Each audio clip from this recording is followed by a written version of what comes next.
Bienvenidos a Tras las Líneas. Hoy exploramos la vida de Manuel Torres Félix, conocido como el M1. Este letal sicario y uno de los hombres de confianza del cártel de Sinaloa fue temido por su crueldad y lealtad al cártel. Acompáñenos mientras desentrañamos su violento ascenso y su trágico final. Comencemos. Hey, ¿qué tal, banda? ¿Cómo se encuentran? Los saludo su compa, el Gafe 423, aquí trayéndoles un nuevo episodio de su podcast Tras las Líneas en compañía de mi carnal, el Plasti. Carnal, ¿cómo te encuentras? Acabamos de grabar un episodio que no teníamos ni siquiera planeado. De hecho, en algún momento se escucha que decimos que vamos a hablar justamente de este tema del día de hoy. Pero, ¿cómo estás, güey? ¿Qué puedes platicar a las personas referente a lo que vamos a escuchar el día de hoy?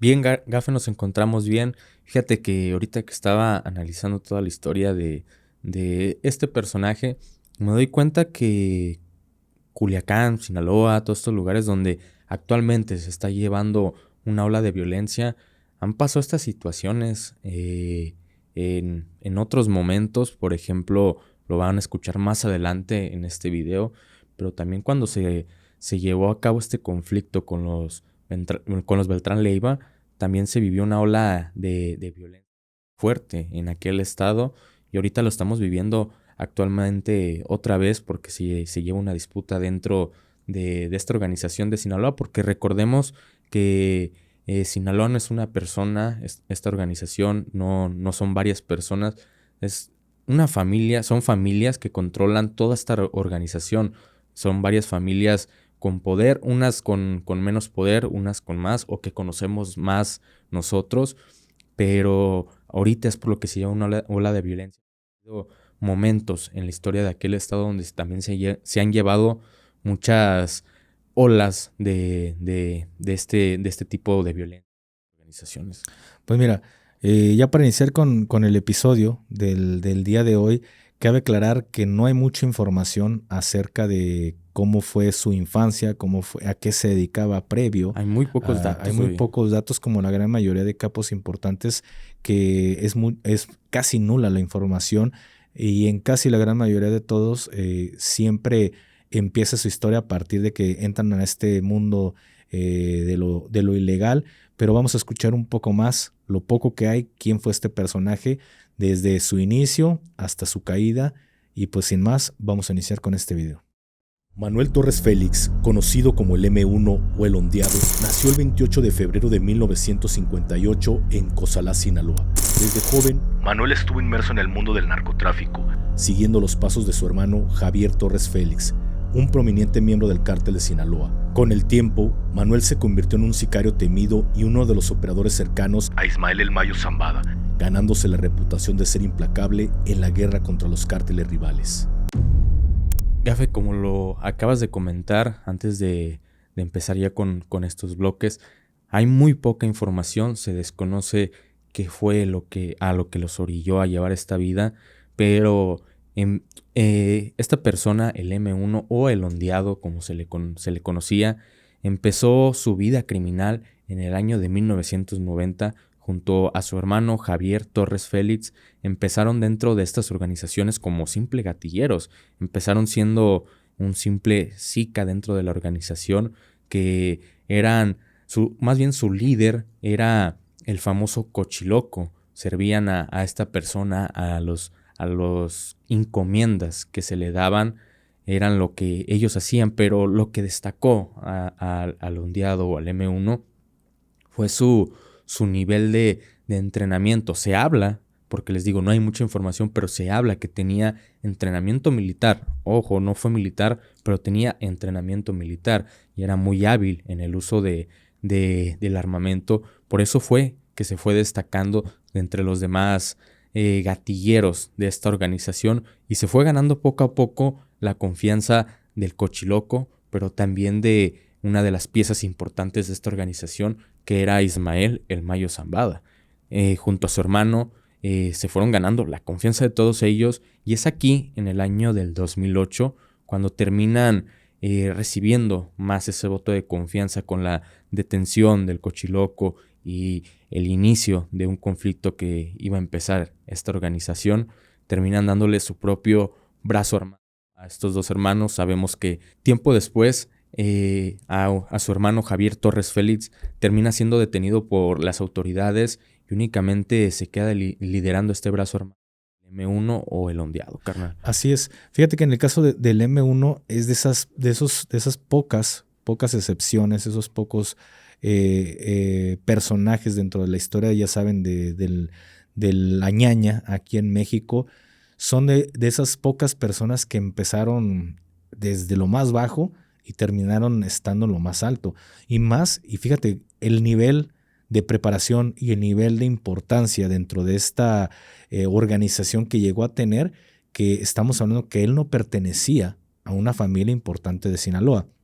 Como bien sabemos, y como lo hemos visto a lo largo de esta nueva temporada entre las líneas, hemos visto que, al menos hablando de la organización del cártel, sabemos que son muchas familias las que están involucradas dentro de esta organización, porque muchas personas no dimensionan y ven una organización de esta magnitud como Sinaloa, lo ven como que nada más el Chapo y el Mayo y eso es el cártel de Sinaloa, cuando no.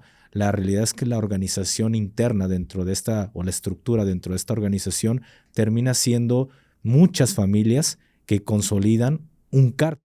Ya es el nivel de poder que puede tener cada familia, pero esto es una unión de muchas familias de Sinaloa que terminaron pactando y trabajando a la orden de las familias más poderosas de Sinaloa. Fíjate que qué bueno que tocas este tema porque es bueno que la gente entienda esto.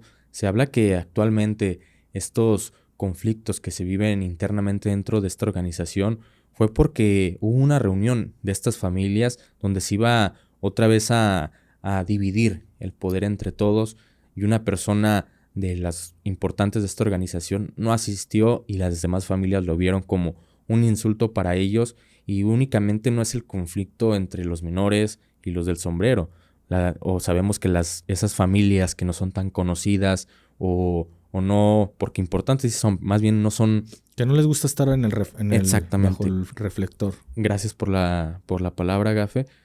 Se unieron a cada quien a sus bandos respectivos, pero son muchas familias las que están dentro de esta organización. Así es, y al saber que hay muchas familias importantes dentro de la estructura de esta organización de Sinaloa, sabemos que el poder se va pasando entre ellos y que una persona como el M1 haya llegado a ser el operador, inclusive fue el operador financiero de esta organización y que el mismísimo señor del sombrero lo terminó poniendo en ese lugar, eso demuestra el nivel de preparación, pero sobre todo lo que se habla, que este personaje terminó obteniendo este puesto por la lealtad hacia su patrón, que en este caso era el Mayo. Él se da cuenta, este señor se da cuenta en ese momento la lealtad que se le tenía por parte de esta persona, entonces termina poco a poco subiendo en el escalafón jerárquico hasta llegar a ser un operador financiero, pero como lo hablaste previamente a eso, él ya tenía un brazo. Pero previamente a eso había demostrado su valor como pues escalando esos peldaños hasta llegar a ser visto por el mismísimo Mayo Zambada, a ser visto por el mismísimo Joaquín El Chapo Guzmán. Entonces, si lo hablamos sin hacer apología del delito, algo estaba haciendo bien dentro de esta organización que llegó a escalar hasta este punto, cuando previo a él y antes de él había muchísimas familias que no lograron llegar hasta este punto, pero él sí lo logró. Entonces esto hace que podamos hablar un poco más al respecto ya en este siguiente bloque de quién fue el M1 y también conocido como el ondeado, y qué fue lo que hizo y qué también fue lo que dejó de hacer para que en algún momento, a mi parecer, en mi opinión, la misma organización lo terminó traicionando. Conocido por su lealtad y ferocidad, Manuel Torres Félix jugó un papel crucial en las operaciones del cártel de Sinaloa durante las guerras contra cárteles rivales. Especialmente en las zonas de influencia de su cártel, el M1 era conocido por su capacidad para comandar y llevar a cabo operaciones violentas, manteniendo el control sobre territorios estratégicos y eliminando amenazas. Su figura se convirtió en un símbolo de la brutalidad del narcotráfico en México. Aquí en este bloque es muy importante porque aquí es cuando empieza el ascenso al poder del M1, porque en el año 2008 es cuando se le da una de las consignas más importantes por parte de Ismael El Mayo Zambada, llevar a su brazo a, a un conflicto, porque sabemos que en este año empezó una batalla contra unas de las personas de más confianza de esta organización, que eran los de Sinaloa, que estamos hablando de los hermanos Beltrán Leiva, y más que nada, Gafe, porque recordemos que fue un enemigo al cual le temieron mucho también esta organización, porque sabemos que ellos eran sus aliados, eran sus socios y eran de máxima confianza.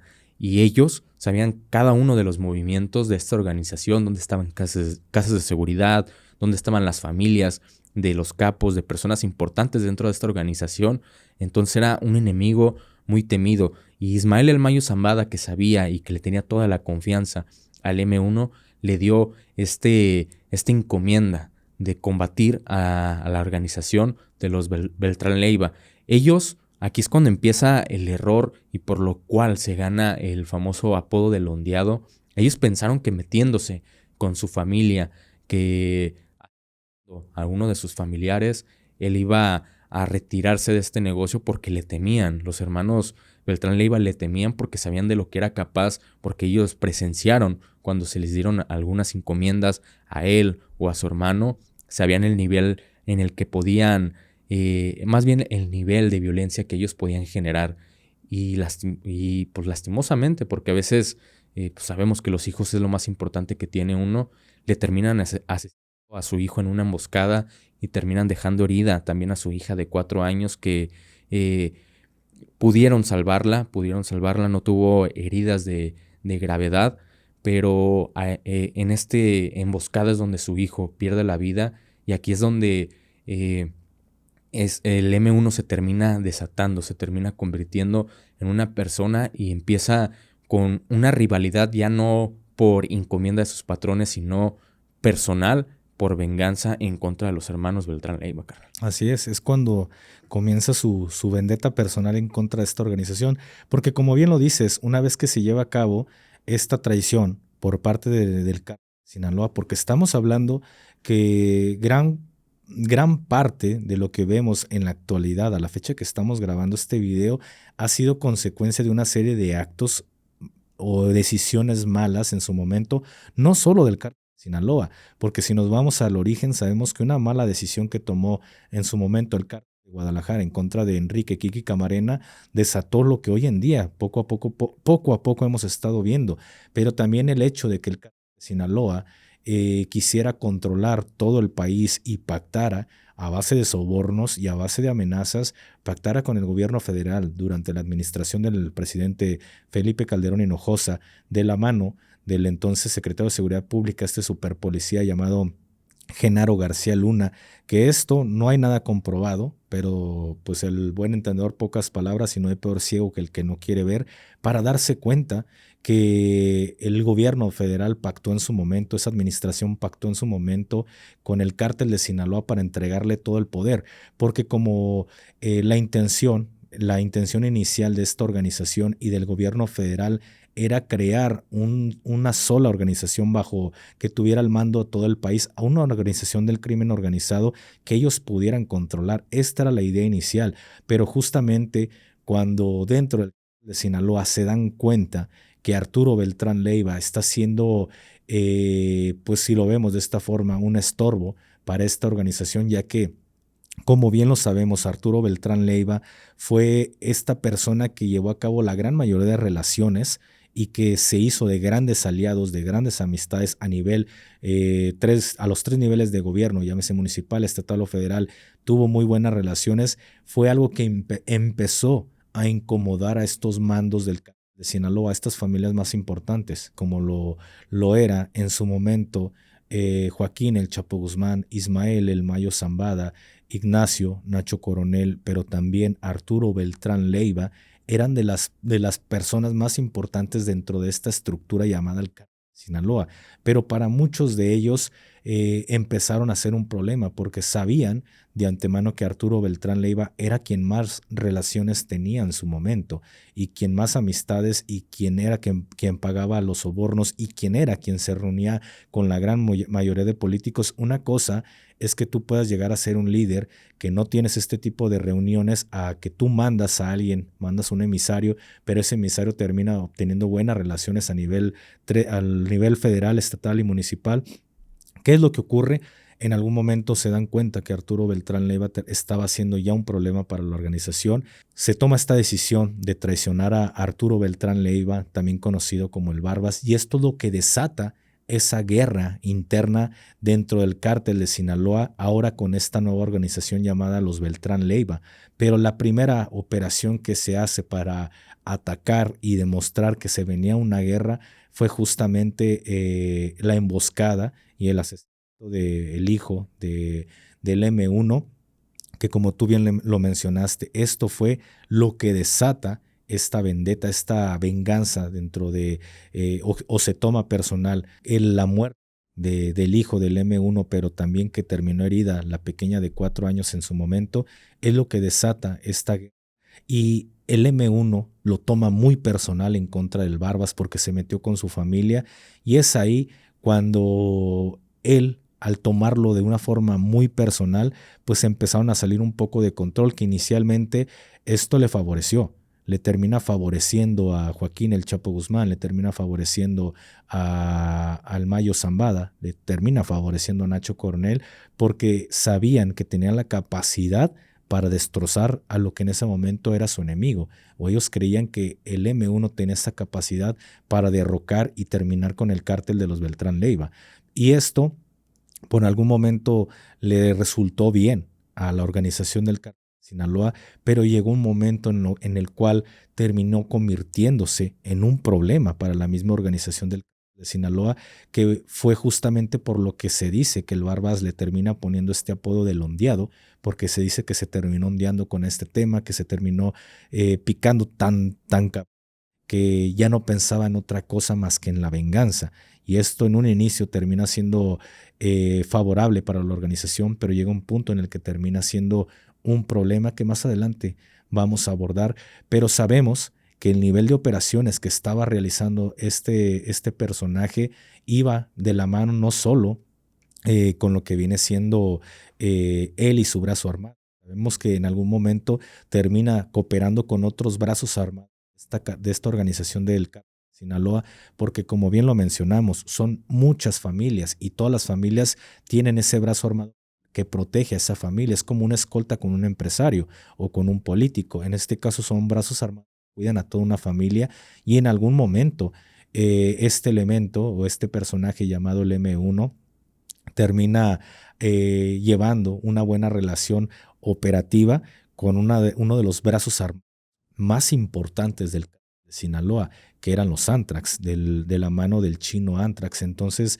esto es muy importante. Esto es muy importante porque en algún momento el nivel de operaciones y de brutalidad que se estaba llevando en compañía de los Antrax fueron muy temidos por estas acciones, estos operativos que ellos realizaban, pero también poco a poco hizo que en su momento este personaje llamado el M1, conocido como el M1, empezara a perder ese miedo a morir, porque se decía que él no se la pasaba escondido en la sierra, sino más bien todo lo contrario, se la pasaba patrullando las brechas, las carreteras, con un convoy, una caravana de hasta 30 vehículos acompañándolo, porque él a donde se movía con un pequeño ejército que siempre lo estaba acompañando. Y sabemos que, como lo mencionamos hace un momento, también en algún momento, valga la redundancia, tuvo el apoyo de este brazo armado, los Antrax, que sabemos el nivel de brutalidad que también se llegó a tener, pero también empezó a tener otros problemas con gente interna de esta organización, que es cuando se empieza a desatar poco a poco la inconformidad con las grandes familias referente o respecto a las acciones que estaba tomando el M1, que en algún momento termina saliendo mal con un personaje muy importante dentro de esta organización que era conocido como el Macho Prieto, que en algún momento hablaremos de esto. Justamente es lo que empieza a llevar el declive poco a poco y lo que termina llevándole a la muerte también al M1, que me gustaría abordar en el siguiente bloque. El 13 de octubre del 2012, Manuel Torres Félix fue abatido en un enfrentamiento con el ejército mexicano en el estado de Sinaloa. Su muerte marcó el fin de uno de los sicarios más letales y leales del cártel de Sinaloa, aunque su desaparición no debilitó significativamente al cártel, pero sí fue un golpe simbólico que reflejó la volatilidad y la violencia constante dentro del mundo del narcotráfico. Así es, Gafe. Fíjate cómo es muy, muy importante que por una traición que se llevó a cabo dentro de esta organización fue que terminó desatándose toda una guerra interna y terminó perdiendo la cordura este personaje conocido como el M1, porque sabemos que el Barbas se dice que fue puesto por el Chapo Guzmán en una negociación con el gobierno mexicano para que liberaran a uno de sus hijos que había sido detenido meses atrás. Fue que entrega al Barbas y termina desatándose una guerra interna donde se vivieron olas de violencia en aquel estado como lo estamos viendo actualmente, Gafe, que a veces por pequeñas cosas que pasan termina habiendo mucha violencia, y más en estos estados que sabemos que son el auge de esta cultura. Pero retomando un poco el tema, en vez de ser beneficioso, Gafe, para la organización, se terminó convirtiendo en un problema para ellos, porque sabían o se dice que el ondeado ya no recibía las órdenes, ya terminaba haciendo lo que él quería, no terminaba acatando las órdenes que se le daban porque él estaba completamente metido en esta vendetta de tomar venganza contra estas personas. Como ya lo dijiste, llegó a tener hasta un conflicto con el Macho Prieto donde se habla que hasta en una fiesta estuvieron a punto de dispararse el uno al otro, pero tuvo que intervenir Ismael El Mayo Zambada para tranquilizarlos y llamarles la atención a los dos. Fue justamente en su cumpleaños, güey. Sí. Fue justamente en su cumpleaños. Entonces, todo esto fue escalando a más. Se habla que también el M1, como sabemos de otros capos que le tienen miedo a las autoridades mexicanas, como él es el ejército mexicano y la marina, él ya no tenía ese miedo. Sabemos que fue uno de los sexenios que cuando se tocaba un militar o un marino, había una reacción. Y en aquel entonces él los buscaba enfrentarse con ellos. Y se dice, no sabemos qué tan cierto sea, que llegó a tener un enfrentamiento con elementos de la marina donde supuestamente hasta su gente terminó derribando un helicóptero, y súmale que aparte también ya no le hacía caso a sus patrones, terminó llevándolo a que se habla que terminó el Chapo Guzmán poniéndolo a cambio de una negociación con el gobierno donde en un operativo terminan quitándole la vida. Claro, justamente es algo que se habla, que no está confirmado, pero al menos si utilizamos la lógica de los eventos que ocurrieron a partir del sexenio de Calderón, sabemos, no ocupamos que alguien venga y nos confirme lo que era muy obvio para todos los elementos que operamos dentro de las Fuerzas Armadas, pero sobre todo también para las personas que veían noticieros, carnal. ¿A qué me refiero con esto? Digo, no hay peor ciego que el que no quiere ver y el que no se quiere dar cuenta de las cosas que están ocurriendo. A mí esa muerte me hace extraño, se me hace muy raro. ¿Por qué? Porque normalmente estas organizaciones, estos grandes líderes de estas grandes familias terminan pactando con el gobierno federal cuando ya hay algo que a ambas partes, ambos lados, ya les está empezando a perjudicar, como en su momento lo fue el Chino Anthrax. ¿Por qué? Porque sabemos que en el caso del Chino Anthrax se volvió un influencer. Y esto para una organización no es bueno, porque lo que todas las organizaciones buscan es simplemente y sencillamente es la discreción de no estar bajo el reflector y bajo una situación en la que termine exponiendo a las demás personas. Y justamente sabemos que en su momento el Chino Anthrax fue detenido. Si mal no recuerdo, fue detenido, no recuerdo si fue en Holanda o fue detenido en Alemania, pero dieron con él justamente por su anillo y porque ya había una fuga o había una filtración de información de que el Chino Anthrax iba a estar en dicho país, y fue reconocido únicamente por su anillo.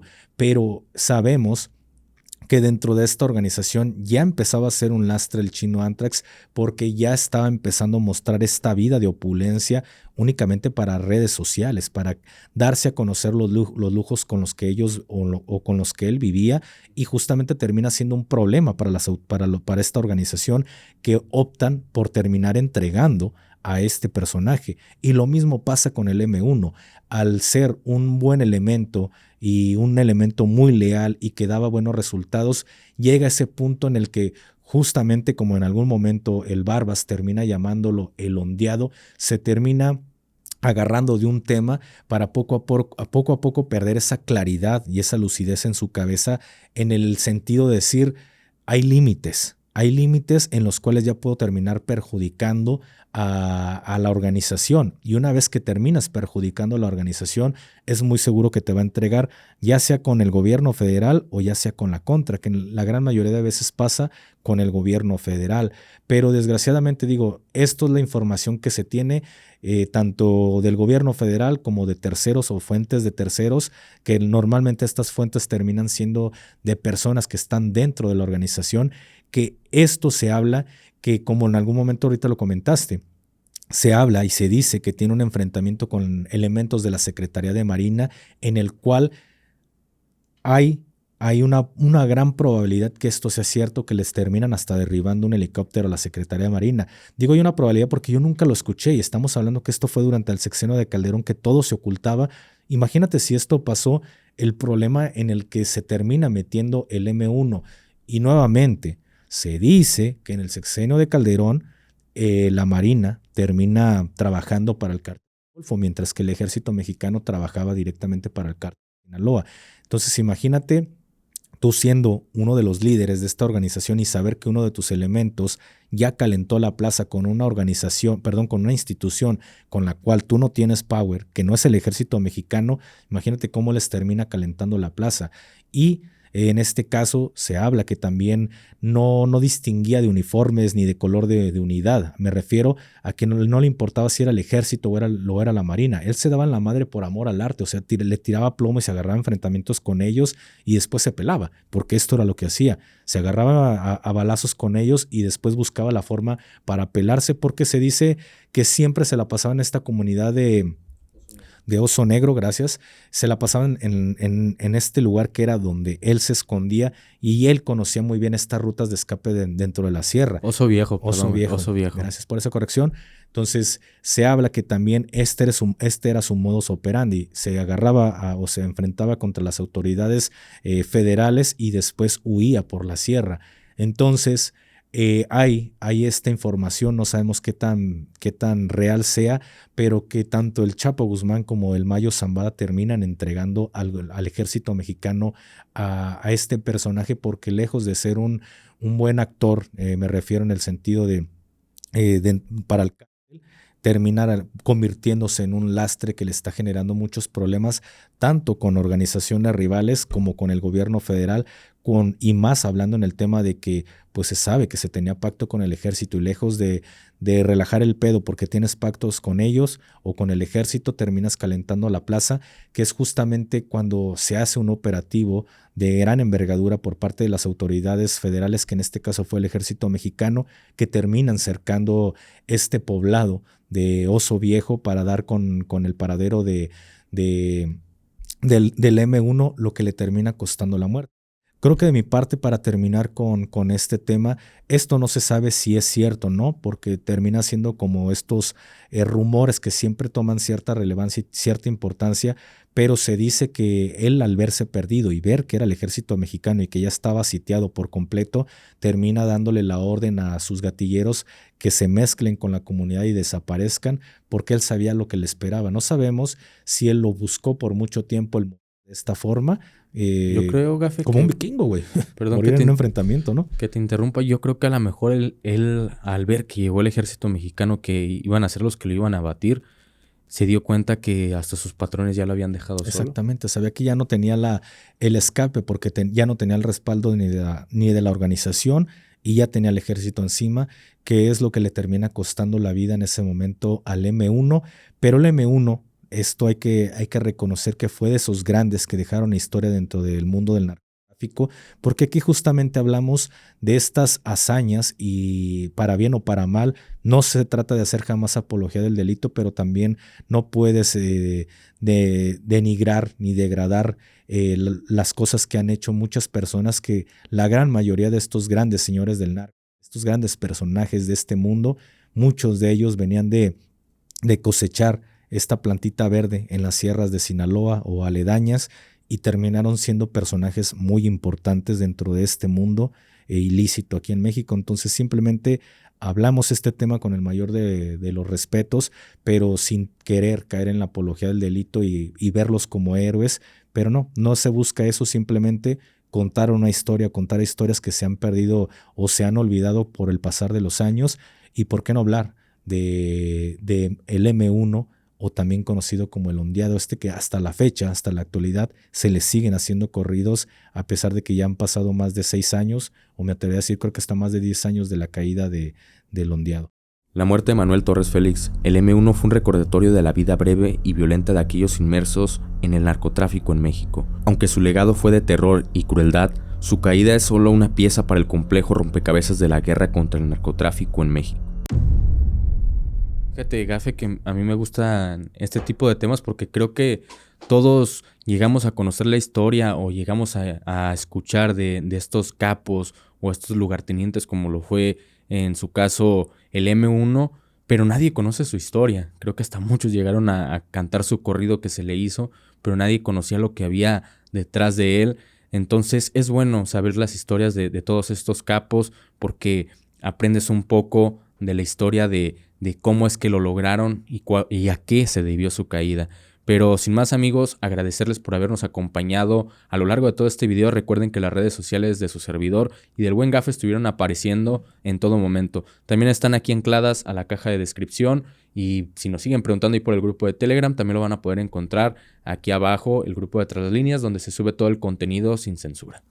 Muchísimas gracias, pues ya lo dijo todo mi carnal, y pues nos vemos en un siguiente episodio. Esperemos que les haya gustado, que haya sido de su agrado, y sin más, se despide de usted su compa, el Gafe 423. Y su compa Plasti. Hasta la próxima. Bye. Síguenos en nuestras redes sociales para más contenido exclusivo y actualizaciones. Gracias por vernos.